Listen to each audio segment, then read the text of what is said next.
Bonjour à tous, bienvenue dans ce journal. Plus de 800 000 vies peuvent être sauvées chaque année si les nouveau-nés sont mis au sein dès leur venue au monde. C'est un acte d'amour qui protège le nourrisson contre les maladies infectieuses et chroniques. On devient blogueur par passion. Qui appelle-t-on blogueur et comment tenir son blog sans tomber sous le coup de la loi? On en parle dans un instant.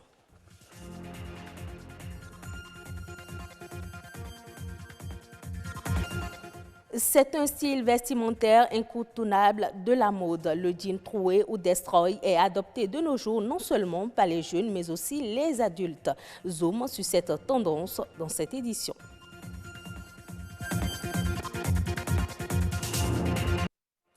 La semaine mondiale de l'allaitement maternel est organisée chaque année du 1er au 7 août. Selon l'Organisation mondiale de la santé, la mise au sein des bébés dès les premiers jours de leur naissance réduirait substantiellement le taux de mortalité infantile. Cela permettrait de sauver plus de 800 000 vies chaque année, dont la majorité seraient des enfants âgés de moins de 6 mois. L'allaitement maternel diminuerait aussi le risque pour les mères de développer le cancer du sein, le cancer des ovaires, le diabète de type 2 et une cardiopathie. Il est recommandé d'allaiter son enfant exclusivement pendant les 6 premiers mois de sa vie. Parlons toujours de l'allaitement maternel, la mise au sein du bébé dès sa venue au monde sauvegarde la vie de la mère et celle de l'enfant. L'allaitement au sein est un moyen sans égal de fournir une alimentation idéale à son bébé. Il fait aussi partie intégrante du processus reproducteur avec des répercussions importantes sur la santé de la mère. Je vous propose de suivre ce reportage de Marianne Bossemele sur les bienfaits de l'allaitement maternel. L'allaitement, source de vie pour le nouveau-né. La mise au sein du bébé les minutes qui suivent l'accouchement devrait être systématique selon les professionnels de la santé. Les avantages sont prouvés. Cet allaitement maternel va aider la mère à faire ce que nous appelons une involution utérine. La première cause de décès des femmes à l'accouchement, ce que nous appelons le décès maternel, vous savez, c'est l'hémorragie de la délivrance. La mise au sein précoce peut permettre de lutter contre cette hémorragie de la délivrance. Tout simplement parce que quand nous allons, une fois l'accouchement fait, immédiatement dans l'heure de l'accouchement, si l'enfant est mis au sein, en même temps, il y a un phénomène neuro-hormonal qui se déclenche et il y a sécrétion d'oxytocine qui permet donc d'éviter cette hémorragie de la délivrance. Le simple fait que l'enfant est mis en contact de sa maman, ça lui permet de conserver la température à laquelle l'enfant était déjà dans le ventre, et donc on ne crée pas un vide tout de suite après la naissance de l'enfant. L'enfant, en poursuivant l'allaitement maternel, c'est que nous favorisons son développement, mais pas seulement un développement, le développement de son cerveau. Pour la mère, rien qu'en pratiquant l'allaitement maternel, je vous le dis, c'est que ça lui permet par exemple d'éviter le cancer du sein, le cancer de l'ovaire. En faisant cet allaitement maternel, c'est que la maman est en train donc de créer déjà un lien affectif entre l'enfant et elle. Lien affectif entre la mère et l'enfant, accentué par le colostrum, la sécrétion du premier lait maternel. C'est un concentré de lait qui regorge non seulement des éléments nutritifs qui sont très bien concentrés, qui permet à l'enfant rapidement d'avoir ce qu'il lui faut pour démarrer la vie de façon conséquente, mais en plus de ça, ça regorge des vitamines, notamment la vitamine A, qui joue un rôle important dans l'immunité, dans la croissance de l'enfant, et ça permet à l'enfant également de grandir normalement. Ce lait contient des anticorps et des globules blancs qui permettent donc à l'enfant donc de rentrer dans la vie avec une protection en attendant que son immunité s'installe. Compte tenu des bienfaits du lait maternel, il importe de sensibiliser les nourrices, une tâche qui incombe aux sages-femmes et infirmiers qui sont souvent au contact des parturientes. On encourage peut-être à donner le sein, mais on n'assiste pas, au fait, la femme dans ce processus-là. Lors de nos stages dans les zones rurales, nous avions beaucoup constaté que sur le terrain, cette pratique, ça ne se fait pas. Alors que ça a assez d'importance pour la mère et pour l'enfant. L'allaitement maternel exclusif est requis durant les 6 premiers mois d'existence du nouveau-né. La mise au sein précoce réduirait de 30% le taux de mortalité de la mère.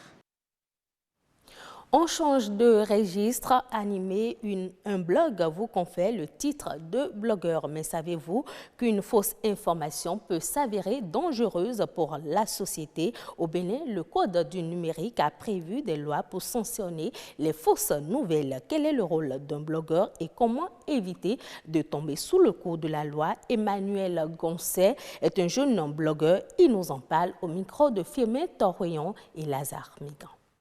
Le blogueur, c'est avant tout un influenceur, un jeune qui a le souci du développement de son pays et qui œuvre à sa manière via le numérique pour contribuer au progrès de son pays, notamment à travers la veille citoyenne. Pour pouvoir agir, nous produisons du contenu.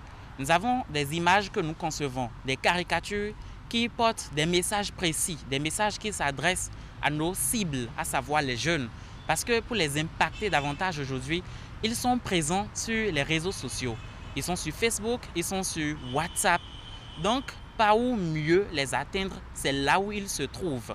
Et quand nous faisons des campagnes avec des hashtags, on les incite à se joindre à ces campagnes-là. Et en le faisant, c'est de les amener à développer des valeurs citoyennes. Lorsqu'on produit par exemple des caricatures sur la nécessité de voter dans la transparence ou sur la nécessité par exemple de ne plus diffuser les intox ou les fausses nouvelles, les fake news, comme on le dit, ils sont conscients du fait que partager aujourd'hui une fausse nouvelle, c'est compromettant parce qu'il y a le code du numérique. Mais tous les jeunes n'ont pas assez, tous les jeunes ne lisent pas le code du numérique. C'est en cela que nos actions futures tendent vers la promotion de ce code numérique-là, sa vulgarisation, pour que nombre de jeunes ne tombent plus sous le coup de la loi en allant commettre des impairs sanctionnés par le code du numérique. Autrefois porté par les bad boys, le destroy a tout fait de devenir un style vestimentaire pour jeunes. Encore appelé crazy jean ou jean déchiré, le destroy est vendu aujourd'hui dans tous les lieux de vente des articles de mode. Le style destroy, est-ce une dépravation ou un effet de mode? Marie Bonaventure Kodja et Judith Tossa se sont rendues à Missebo pour comprendre. Suivons ensemble le reportage. Le marché Missebo est le temple du destroy, crazy jeans ou encore appelé jean déchiré par endroits. C'est un style qui consiste à donner aux vêtements un aspect reprisé ou abîmé. Ici, on retrouve toutes les variétés de destroy et chaque destroy a sa philosophie. Il y a les destroy à Zangang, il y a les destroy Chakiti Gang, il y a les destroy Zeda Asaji, il y a les destroy Jodoam et il y a aussi les destroy Badjem. Aujourd'hui, on voit que tout le monde porte destroy, même les vieux portent destroy aujourd'hui. Alors nous parlons, même les vieux, on porte ça pour aller à des manifestations, au mariage, que ce soit concert des artistes, mariage, réception, baptême, anniversaire, partout on porte des destroy pour aller. Il suffit de porter un destroy responsable. Un destroy responsable, pour le maître, il n'y a pas d'âge, mais c'est une affaire de goût. Et tout vêtement peut être transformé en destroy. On peut faire des agbada et bomba destroy. Même déchirer les casquettes et les poches. Quand tu portes ça, tout le monde sait que bon, toi aussi tu es stylé, tu es à la mode, voilà. Donc c'est tendance. Cette tendance, à l'origine, le jean destroy était la propriété des bad boys. Il a fait son entrée dans la mode durant les années 80 avec le mouvement punk, puis est devenu un incontournable de la mode grunge quelques années plus tard. Cependant, il n'est pas approuvé à l'unanimité. Si mes enfants portent ce genre de jeans, dehors, les gens diront que je les ai mal éduqués. Moi, je pense que bon, il faut des occasions pour porter. Par exemple, peut-être pour aller à la plage, tu peux porter.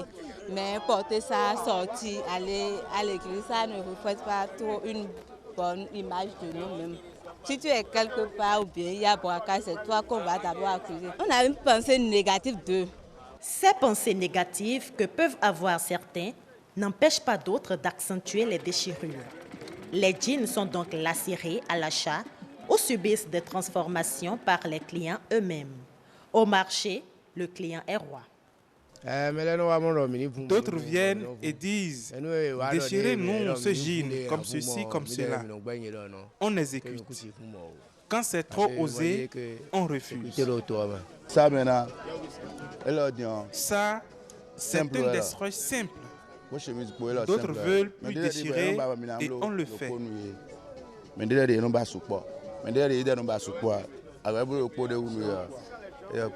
Les destroys les plus reconnaissables sont ceux qui laissent voir la peau. Autrefois portés par les artistes sur les podiums, ils sont aujourd'hui en vogue. Enfants, jeunes et adultes d'une certaine classe en raffolent. Mais tout dépend du niveau de la déchirure. Au Sénégal, la direction de la réglementation des systèmes financiers décentralisés est un modèle de dématérialisation. Dans cette direction, toutes les démarches se font en ligne. Ndeye Aïdia Dia de la RTS. C'est le seul endroit de la direction de la réglementation des systèmes financiers décentralisés où les agents sont en contact avec du papier.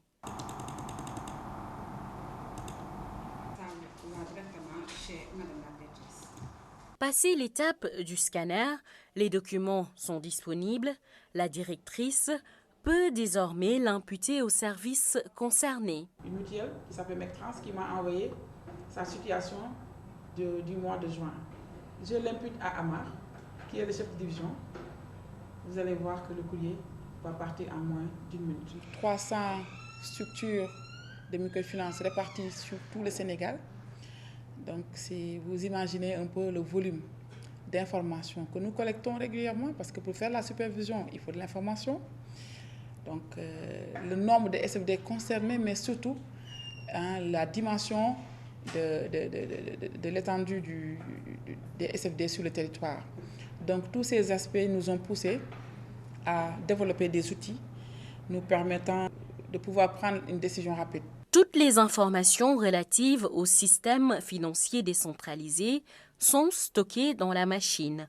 Pourtant, il y a quelques années, avant que cette dématérialisation ne soit effective, les institutions de microfinance étaient obligées de faire la queue pour transmettre leurs rapports. Cette plateforme est donc une aubaine. Ça nous permet de gagner du temps grâce à la dématérialisation du processus.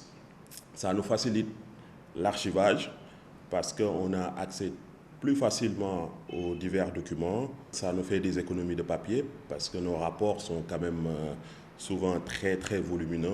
Mais aussi, ça nous élimine les aléas des transmissions des documents via des coursiers qui parfois peuvent se perdre, etc.